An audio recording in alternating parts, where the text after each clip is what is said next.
Hi అండి, జున్ను powder తో జున్ను చేశాను. మీలో ఎంతమందికి జున్ను అంటే ఇష్టమో కామెంట్ చేయండి. ఒక ప్యాకెట్ జున్ను పౌడర్ కి 1/2 లీటర్ పాలు సరిపోతాయి. ఇదైతే కామధేను జున్ను పౌడర్ నేను ఆన్లైన్ లో తీసుకున్నాను. పాలల్లో జున్ను పౌడర్ బెల్లం వేసి ఉండలేమీ లేకుండా బెల్లం కరిగేంత వరకు కలుపుకోవాలి. బెల్లంకి కొలత ఏమీ లేదు, మనం తినే తీపిని బట్టి ఎక్కువ తక్కువ అనేది చూసి వేసుకోవడమే.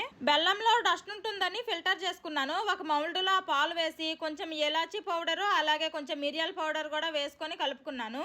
మనం ఇడ్లీ ఎలా అయితే ఆవిరి మీద ఉడికిస్తామో అలా ఈ పాలను ఉడికించాలి, అప్పుడు జున్ను అవుతుంది.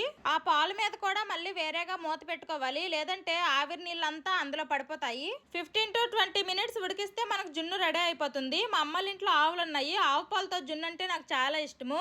ఆవు పాలతో జున్ను ఎంత టేస్ట్ గా ఉందో ఈ పౌడర్ తో జున్ను కూడాను అంతే టేస్ట్ గా ఉంది, ఏ మాత్రము తీసిపోలేదు. జున్ను అనేది వేడిగా ఉన్నప్పుడు కంటే చల్లగా అయితేనే టేస్ట్ బాగుంటుంది. చల్లగా అవడానికని నేను ఫ్రిడ్జ్ లో పెట్టేశాను, టేస్ట్ అదిరిపోయింది. Bye bye.